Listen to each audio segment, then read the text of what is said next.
하나님 말씀은 구약성경 잠언 26장 4절 5절 말씀입니다. 우리 같이 한 목소리로 함께 읽겠습니다. 미련한 자의 어리석은 것을 따라 대답하지 말라. 두렵건대 너도 그와 같을까 하노라. 미련한 자에게는 그의 어리석음을 따라 대답하라. 두렵건대 그가 스스로 지혜롭게 여길까 하노라. 아멘. 어쩌란 말씀인가 라는 제목으로 말씀의 은혜를 나누고자 합니다. 오늘 본문은 혼란스러운 말씀입니다.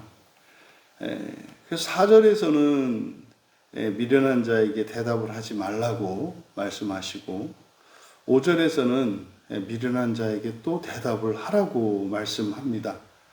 지금 4절과 5절, 미련한 자의 4절은 미련한 자의 어리석은 것을 따라, 또 5절은 미련한 자에게는 그의 어리석음을 따라, 사실 똑같은 문장 구조로 되어 있습니다. 그래서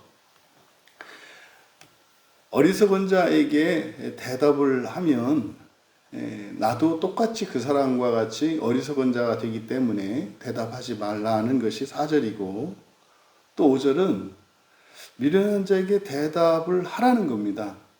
대답을 하지 않으면 그가 나보다 지혜롭게 지혜롭다고 착각할 것이라는 겁니다. 그러니까 지금 미련한 자에게 도대체 대답을 해야 되는지 하지 말아야 되는지, 미련한 자에게 대답을 하면 나도 미련한 자가 되고, 또 대답을 안 하면 또 그가 나를 미련한 자로 여길 거다라는 거죠. 지금 이 말씀은 우리로 하여금 그럼 도대체 어쩌란 말인가 이런 생각을 하게 합니다. 사실 이 말씀은 서로 모순이 되는 것처럼 보입니다만 이렇게 문장으로는 모순이 되는 것 같은 문장인데 이것을 곰곰이 생각을 하면 우리에게 교훈을 주는 것이 있습니다. 그러니까 똑같은 사람에게라도 또 똑같은 일이라도 상황에 따라서 처신을 달리해야 하는 게 있습니다. 이 세상의 일이 그렇습니다. 하지만 여기서 지금 말씀하고자 하는 핵심은 상황에 따라서 지혜롭게 처신해라 라고 하는 것이 주된 말씀이 아니라 핵심적인 것은 하나님 나라 소망을 가지고 이 세상을 살아가는 그리스도인의 삶이 이렇다는 겁니다. 대답을 하면 해서 문제고 안 하면 안 해서 문제가 된다 이 말입니다. 그래서 우리가 이 세상을 살아가는 삶의 상황을 마치 이렇게 지혜롭고 아주 잘 사는 방법이 있다 이런 생각은 아예 갖지 말라는 겁니다. 이래도 문제요 저래도 문제인 것이 하나님 나라 소망을 가지고 살아가는 그리스도인이 살고 있는 이 세상의 정체성을 드러내는 것입니다. 그래서 사실상 어떤 문제를 우리가 문제에 맞닥뜨렸을 때 해결해야 될 문제가 있고 해결하지 말고 피해야 할 문제가 있다는 것을 오늘 본문을 통해서 우리에게 지혜를 줍니다. 그러니까 어떤 문제는 이렇게 해도 문제고 저렇게 해도 문제인 경우가 있다는 말이죠. 이럴 때는요, 그런 문제는 피해야 하는 겁니다. 그러니까 하나님 나라의 그 완전하고 절대적이고 인과율이 정확하게 적용이 되는 그 하나님 나라, 그 하나님 나라가 이 세상에 임하기 전에는 우리의 생활 속에서 이런 일들이 일어날 거라는 겁니다. 언제는 내가 한 일이 잘했다고 사람들에게 갈채를 받을 것이고, 언제는 또 내가 한 일 때문에 크게 곤란에 처하게 될 수도 있는 것이 이 세상이라는 거죠. 그래서 사실 그리스도인은 하루속히 이 세상을 떠나는 것이 좋습니다. 이 세상을 살아가면 살아갈수록 어렵고 참 곤란한 일들이 계속 닥치게 되어 있습니다. 그리고 구속사적으로도 하나님이 사람으로 이 땅에 오신 것은 사실은 고통과 고난 가운데에서 다른 이들의 죄를 대신하기 위한 것이었습니다. 그러면 이 세상을 살고 있던 우리가 예수 그리스도를 믿음으로 절대적이고 완전한 그 진리를 받아들이게 되면 그때부터 똑같이 예수님과 같은 처지에 처하게 된다는 사실입니다.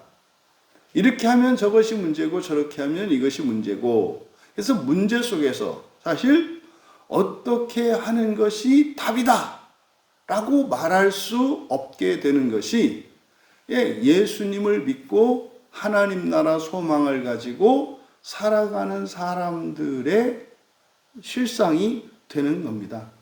오늘 본문을 통해서 절대적인 가치관을 가지고 상대적인 세상을 살아가는 우리 그리스도인들에게 절대성이라고 하는 목표는 잃어버려서는 안 되겠지만, 우리가 살고 있는 이 세상은 제한적이고 상대적인 세상인 것을 잊지 말아서 일상 속에서 절대성을 찾으려고 할 때, 거기에서 이제 우리가 정말 어리석은 사람이 되기도 하고, 또 상대적으로 또 맞춰서 살아가려고 하면 정말로 미련한 사람이 된다고 하는 사실을 기억할 수 있게 되기를 바랍니다. 그럼 이 본문을 통해서 우리에게 주시는 교훈이 무엇인가? 우리가 절대적인 세계관을 가지고 상대적인 세계를 살아가는 우리들이 이제 어쨌든 하나님 나라라고 하는 그 절대적인 목표를 잃어버리지 말아야 하지만, 이 세상을 살아가고 있는 우리들에게 지혜가 필요합니다. 지혜가 필요합니다. 그렇다면 첫 번째로 이 본문에서 우리가 얻을 수 있는 교훈, 상황을 분별해야 합니다. 상황을 분별해야 합니다. 그러니까 미련한 사람에게 대답을 했을 때와 대답을 하지 않았을 때 다른 일이 일어나요.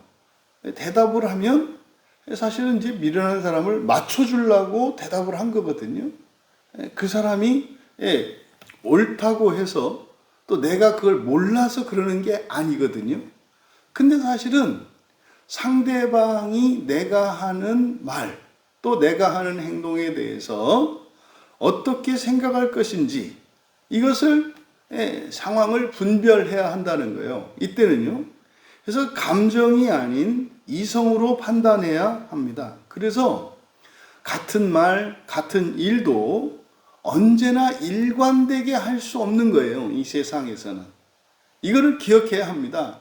항상 언제 어디에서나 일관되게 살아가야 한다고 생각을 하는데, 이 세상과 또 내가 맞닥뜨리는 상황은 그렇게 하지 않습니다. 우리가 끝까지 지켜야 할 것, 절대적인 것이 있습니다만, 또 어떤 것들은 상황에 따라 가변적일 수 있는 것이, 상대적인 것이 있다는 사실, 이 절대성과 상대성이라고 하는 두 가지를 가지고 함께 살아간다는 사실을 기억해야 하고, 그래서 여기서 이제 주제로 삼는 것은 절대적인 것이 아닙니다. 여러분, 어떤 일이 있어도 우리는 예수 그리스도를 포기할 수 없고, 성경을 포기할 수 없고, 첫째 부활을 포기할 수 없습니다.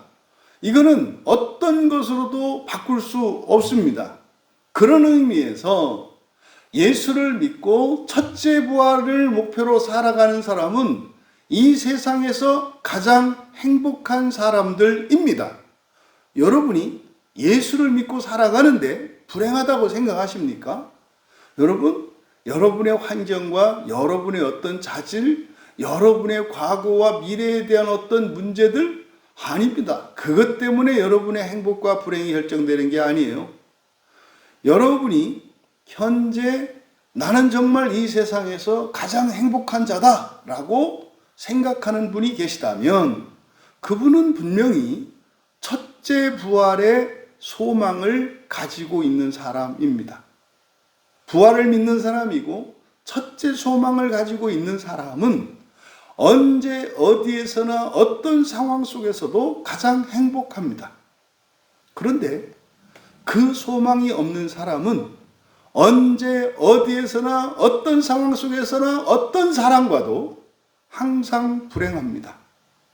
항상 피해자가 되고 항상 억울합니다. 저는 정말 최소한 우리 광야교회 교인들만큼은 세상에서 가장 행복한 사람들이 되었으면 하는 바람이 큽니다. 그런데 가장 행복해야 할 사람이 가장 행복한 것을 모르고 여전히 원망과 결핍과 불평 속에서 살아가요. 이게 제가 이 교회 목사로서 가장 안타까운 사실입니다. 옛날에야 왜 예수를 믿는지, 왜 사는지 분명하지 않았기 때문에 환경에 의해서, 조건에 의해서 또는 다른 사람의 어떤 인정과 대우에 따라서 나의 행복과 불행이 바뀌는 그런 인생을 살았습니다마는 이제 우리가 첫째 부활의 소망을, 첫째 부활이라는 것을 믿고 그것을 소망하게 되었기 때문에 정말 우리 광야교회 교회 있는 분들은 불행할 사람이 아무도 없어요. 근데 뭐 자기 스스로 불행하기로 작정했는데 그것을 어떻게 막습니까? 여러분, 누군가가 저에게 이 세상에서 가장 행복한 직업이 무엇입니까? 라고 물어보면 뭐라고 할 것 같으세요? 저는 목사라고 할 거고요. 여러분은 여러분 하시는 일이 돼야 돼요. 내가 하는 이 일이 가장 행복한 이유는 이 일이 첫째 부활을 향하여 살아가고 있기 때문이에요. 너무나 안타까운 사람들을 많이 봐요. 여러분, 그러함에도 우리가 이 세상을 살아갈 때는 어렵고 힘들고 고통스럽고 아프고 이런 근본 감정들을 느끼지 않을 수 없는 일들을 겪으며 살아가요. 어려운 거죠. 그거는 힘든 거죠. 아픈 거죠. 불행한 게 아닙니다. 그래서 우리가 이 세상을 살아갈 때 이성적으로 판단하셔야 합니다. 감정은 행복에서 오는 게 아니에요. 행복은 이성에서 오는 겁니다. 감정은 말입니다, 고통을 줘요. 고통을 감당하는 우리의 인격성이 감정이에요. 우리가 감정으로 느끼는 즐거움은 항상 그 반대의 대가를 지불하게 되어 있습니다.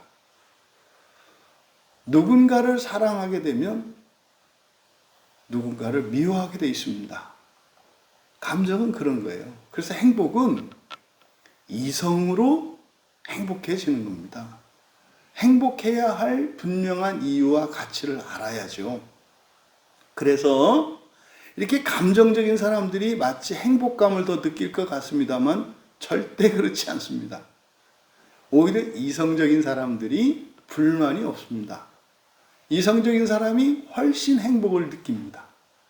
그래서 행복은 이성의 영역이에요. 불행은 감정의 영역입니다. 그래서 상황을 우리가 판단할 때 감정이 아니라 이성으로 판단했을 때 바로 그 목적을 향하여 나아가는 길에서 벗어나지 않을 수 있는 거예요. 예수님께서 말씀하실 때도 있고 말씀하지 않으실 때도 있어요. 예수님을 보면 마태복음 27장에서 빌라도에게 재판을 받으실 때 아무 말씀 안 하시거든요. 그냥 모른 척해요. 아닌 척 하신단 말이에요. 그런데요, 마태복음 23장에 보면은 이거는 그냥 하지 말아야 될 것 같은 말을 막 하신단 말이에요. 지옥을 간다고 얘기하고 막 저주를 하고, 아니 지금 권세 있는 사람들인데 말이에요. 그러니까 왜 언제는 그렇게 가만히 있고 언제는 그렇게 막 따발총이 돼가지고 이렇게 그 혈기를 부리는 것처럼 왜 그럴까? 여러분, 그건 말입니다. 예수님의 상황 판단에 따른 겁니다. 그래서 지혜의 본보기예요. 말해야 할 때와 말하지 말아야 할 때가 언제인지를 판단하시는 예수님의 지혜를 배울 수 있는 겁니다. 그래서 두 번째로는 이 상황을 분별하기 위해서, 이 상황을 바르게 판단하기 위해서는 우리가 지혜가 있어야 돼요. 지혜가. 그런데 이 지혜를 어떻게 구합니까? 바로 성경과 기도로, 성경 말씀을 통해서, 그리고 그 기도로 깨우쳐 주시기를 구하면서 지혜를 구하는 거죠. 여러분, 진퇴양난의 상황, 말을 해도 문제요, 안 해도 문제요. 이게 진퇴양난의 상황이지 않습니까? 이런 상황에 처했을 때 주저앉아 있어야 할 건지, 아니면 어디론가 가야 할 건지, 앞으로 가야 하는지 뒤로 가야 하는지 주저앉아야 하는지, 이것을 이제 판단을 결정을 하려면 지혜가 있어야 합니다. 그런데 우리가 이 지혜를 구할 때 어떤 지혜냐? 최선의 지혜입니다. 그러니까 최고선을 행할 수 있는 지혜를 하나님께 구해야 합니다. 그럼 최선의 지혜는 뭘까요? 선은 좋은 것이지 않습니까? 근데요, 최선이니까 가장 좋은 것, 가장 좋은 것을 선택할 수 있는 지혜. 또 나만의 지혜가 아니라 모두의 지혜. 이것이 최선의 지혜죠. 최고의 선, 모두의 선을 위한 것이 최선이라는 겁니다. 그러니까 이런 거는 없어요. 사람이 아무리 지혜로워도 최선을 선택할 수 있는 지혜는 없습니다.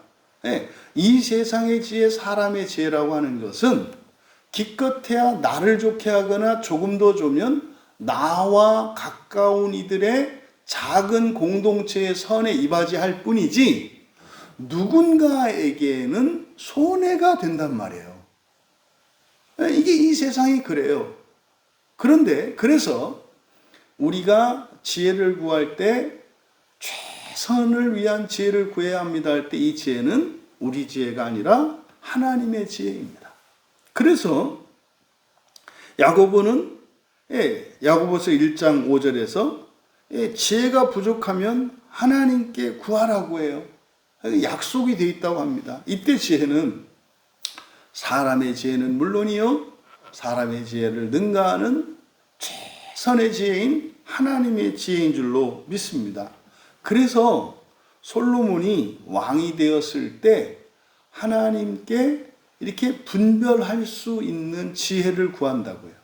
이게 열왕기 3장에서 그래서 그 분별할 수 있는 지혜를 구해가지고 한 게 뭡니까? 한 아이를 놓고 두 아이가 서로 자기가 엄마라고 주장을 하잖아요. 그러니까 솔로몬은 모르는 상태에서 이 아이의 진짜 엄마를 찾아줘야 되는데 그것이 이 아이에게는 이 아이의 운명이 달려있지 않습니까? 진짜 엄마에게 보낼 것이냐 가짜 엄마에게 보내지느냐에 따라서 이 아이의 인생이 달라져요. 그러니까 이 솔로몬이 내려야 되는 이 결정이라고 하는 것은 굉장히 중요합니다. 이거는 사람의 지혜로는 안 되는 거죠. 그래서 하나님의 지혜를 구했던 겁니다. 그래서요, 그 결과 진실이 드러나고 도저히 풀 수 없는 그런 문제를 풀어냈지 않습니까? 이것은 하나님의 지혜로만 가능하기 때문이에요. 그래서 여러분들이 성경으로 하나님의 지혜를 구한다 할 때 성경으로 여러분들이 마음 기경을 하지 않으면 결코 하나님의 지혜를 얻을 수 없습니다. 여러분, 그냥 기도만 한다 그래서 하나님의 지혜가 부어질까요? 천만에 만만의 콩딱입니다. 절대 그런 일은 없습니다.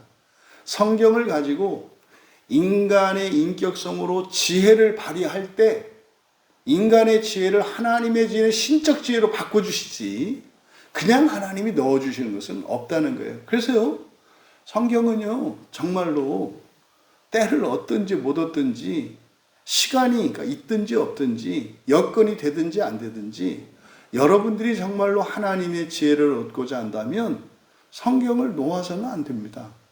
설교를 여러분들이 멈추면 안 돼요. 여러분이 성경 안 보고 설교 안 듣잖아요.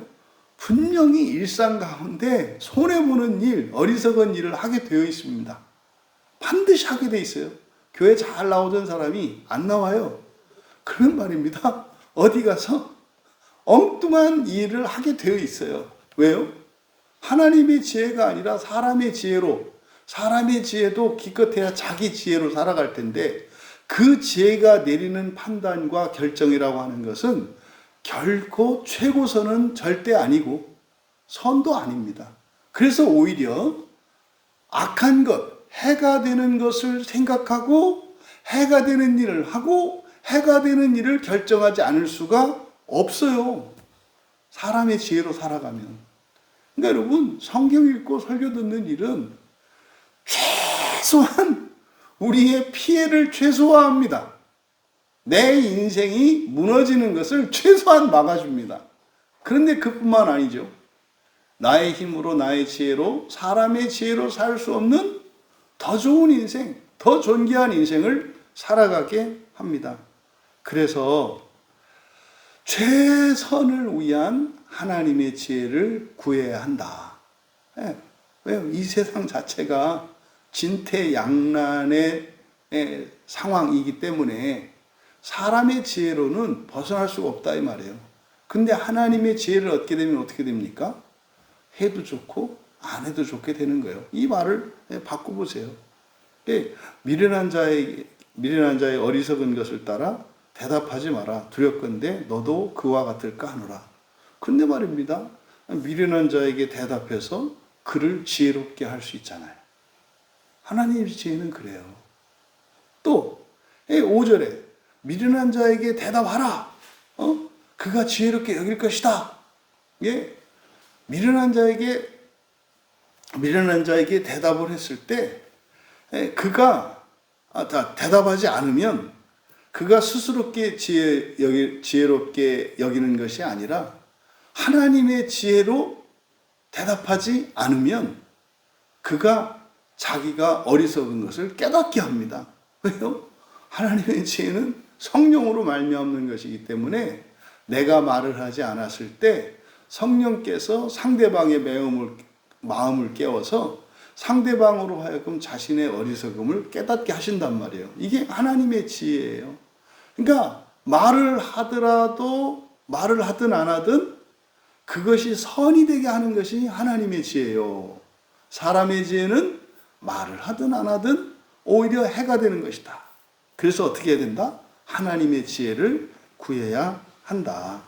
그럼 여러분, 우리가 이 하나님의 지혜를 구한다라고 했을 때, 그럼 우리 삶 속에서는 관심을 그러잖아요. 그래서 말을 하라는 거냐, 말라는 거냐. 하나님의 지혜로 하면 다 좋고 사람의 지혜로 하면 안 좋은 건데, 그게 뭐냐 이거죠. 그게 뭐냐. 여러분, 사랑을 기준으로 선택하는 거예요. 사랑을 기준으로 선택하는 거예요. 말을 할 것인지 말 것인지. 그래서 사랑을 기준으로 선택한다는 것은 뭐겠습니까? 나의 말과 행동이 선한 열매를 맺게 하는 것이 사랑을 기준으로 삼는 거예요. 내가 미련하게 되거나 미련한 자가 스스로 지혜롭다고 생각하거나 이게 아니라 누가 미련하고 누가 지혜롭게 되고 좋고 나쁘고가 아니라 뭐예요? 살리는 겁니다. 살리는 겁니다. 나도 살고 너도 사는 겁니다. 이것이 사랑을 기준으로 선택하라는 말씀이고 이것이 하나님의 지혜입니다. 그래서 갈라디아서 5장 22절에서 33절에 성령의 열매에 대해서 쭉 열거하지 않습니까? 그 성령의 열매가 다 선한 것들이죠. 근데요, 모든 선한 것을 합하면 사랑이 됩니다. 그럼 보세요. 예수님께서 요한복음 8장에서 가늠하다가 붙잡힌 여인이 왔지 않습니까? 죄는 누가 졌죠? 그 여인이 죄를 졌어요. 가늠한 여인이 죄를 졌어요. 그래서 사람들이, 마을 사람들이, 이 경건한 사람들이잖아요. 율법을 지키는 이런 사람들이 이제 그 죄를 지은 여인을 잡아온 겁니다. 그러면 그들은 율법을 지키고 있고 이 간음한 여인은 죄를 졌단 말이에요. 그러면 예수님이 오셨어요. 누구를 정죄해야 합니까? 간음한 여인을 정죄해야 되는 거예요. 그런데 요한복음 8장에 보면은 그 여인을 정죄하는 게 아니라 오히려 율법에 순종하여 율법대로 돌로 치려고 하였던 그들을 정죄하신다고요. 이상하지 않습니까? 바로 이것이 예수님께서 말씀하실 때 그 말씀하신 것은 하나님의 지혜에 따른 것인데 그 하나님의 지혜라는 게 뭐예요? 살리는 거였다고요. 사람으로 보면 아니 율법을 지키는 사람에게 정죄해요. 바리새인 정죄하시는 것처럼. 근데 정작 간음한 여인은 오히려 예수님이 정죄하지 않으세요. 그리고 어떻게 해요? 격려해 주세요. 다시는 죄를 짓지 말라고. 여러분, 우리의 말과 행동, 이것이 선한 영향을 미치는가? 나뿐만 아니라 상대방에게, 우리뿐만 아니라 모두에게. 그리고 그것이 하나님의 사랑을 드러내는가? 이것이 이 세상을 하나님의 지혜로 살아가는데 필요한 것입니다. 여러분, 이 상대적인 세상을 살아가는 우리들, 결론적으로 사랑으로 말하고 사랑으로 행동하십시오. 말하고 행동해야 하는 그 기준을 사랑으로 삼으시라는 겁니다. 사랑 때문에 하지 말아야 할 말을 해야 할 때가 있고, 사랑 때문에 할 말을 하지 않을 때가 있고, 하지 말아야 할 말을 할 때가 있다는 거예요. 사랑 때문에. 그런데요, 반대로 죄 때문에 하지 말아야 할 말을 하고, 하지 말아야 할 말을 하고, 해야 할 말을 하지 않을 때도 있다, 이 말이에요. 그래서 이것은 하나님의 지혜와 사람의 지혜에 관련되어지는데, 이것이 바로 죄와 의로, 그러니까 선과 악으로 전혀 다른 열매를 맺는다는 것입니다. 여러분들이 이 세상 모든 사람을 성경에서는 미련하다 해요. 미련한 게 누굽니까? 그죠? 이 세상이 다인 줄 알고, 사람이 다인 줄 알고 살아가는 게 미련한 사람이에요. 세속적이고 육체적인 가치관을 가지고 있는 것을 미련하다고 해요. 성경에서 말하는 미련하다는 것은 뭐 IQ가 낮고 뭐 이해력이 떨어지고 절대 이런 게 아닙니다. 오히려 세상적으로 보면 약삭 빠르고 아주 이해타산에 밝고 자기중심적인 사람들을 미련하다고 말을 해요. 여러분, 미련한 사람들에게 말하고 함께 말하며 함께 살아가야 되는 그리스도인들 된 우리들, 항상 우리의 마음의 기준은 하나님의 지혜인 사랑이라는 것을 기억하시기 바랍니다. 그러함에도 우리는 상황을 분별해야 합니다. 그래서 대답을 해야 할 때가 있고 하지 말아야 할 때가 있습니다. 말이 논쟁이 될 때, 말싸움이 될 때, 그리고 주고받는 이야기가 무의미할 때, 그리고 상대방이 진리를 받아들일 준비가 되어 있지 않을 때, 말로 인해서 오히려 갈등이 더 심화될 때, 이때는 말하지 말아야 할 때, 행동하지 말아야 할 때입니다. 그럼 대답해야 할 때는 언제이겠습니까? 진리를 지켜야 할 때입니다. 진리를 지켜야 할 때. 그리고 상대방이 악한 길로, 잘못된 길로 가고 있을 때 선을 위하여 말을 해야 합니다. 또 내가 지금 하고자 하는 말이 다른 사람에게 유익이 될 때, 그때는 말을 해야 합니다. 감정에 휘둘리지 말고 이성을 따라서 해야, 상황을 판단해서 해야 합니다. 우리가 언제나 사람의 지혜가 아니라 하나님의 지혜를 가져야 합니다. 그래서 우리가 세 번째로는 성경 말씀과 기도로 하나님의 지혜를 구하면서 살아야 한다. 지혜 없이 하나님의 지혜가 아닌 사람의 지혜로 말을 하고 행동하는 것은 화를 자초할 뿐입니다. 본인의 의도와 열심과는 상관없이 오히려 악한 결과를 맺을 것입니다. 여러분, 우리가 하나님의 지혜로 상황을 분별하며 또 사랑을 기준으로 말할 때 반드시 그것은 선한 열매를 맺습니다. 왜요? 성령께서 그렇게 해 주시기 때문입니다. 우리의 말과 우리의 무엇으로가 아니라 우리가 사랑으로 상황을 이성적으로 판단하여 우리가 그렇게 선을 위하여 하나님의 지혜로 말할 때 성령께서 선한 열매를 맺어주실 줄 믿습니다. 오늘 하루 또 우리의 평생이 어쩌란 말입니까?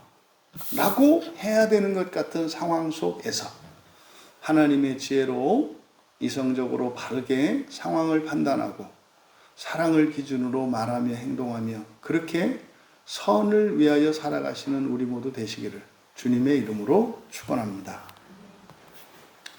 존귀하신 하나님, 참으로 이 세상을 살아갈 때 어떤 때는 그것이 선한 것 같고 어떤 때는 오히려 악이 되는 것 같은 참으로 곤란한 이 세상을 살아가는 그리스도인들로서 우리가 어떻게 대처하고 어떻게 살아가야 할 것인지를 가르쳐 주시니 참으로 감사합니다. 이 세상의 상대성에 매몰되어 절대성을 잊지 않게 하여 주시고 어떤 상황 속에서도 포기할 수 없고 변질되지 않는 절대적인 진리를 붙들게 하시되 또한 이 세상을 살아가며 유연하여 세상을 살리고 구원하는 선한 인생을 살게 하옵소서. 감사하며 예수님의 이름으로 기도하옵나이다.